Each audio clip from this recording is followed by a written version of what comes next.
वकील को गए हुए काफी वक्त हो गया, इतनी देर क्यों लगा दी? हमें एक दूसरे से ऐसे सवालात पूछने का हक नहीं।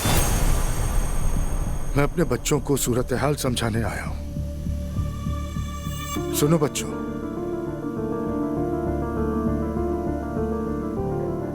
मैं अलिफ से मोहब्बत करता हूं और इस फजूल ड्रामे को अब खत्म कर देना चाहता हूं। फजूल ड्रामा? शर्म आनी चाहिए तुम्हें। किसी से ज्यादती नहीं करना चाहता मैं, लेकिन इस घर में नहीं रह सकता। मैं जल्द ही बाप बनने वाला हूं और अपनी महबूबा को इन हालात में अकेला नहीं छोड़ सकता।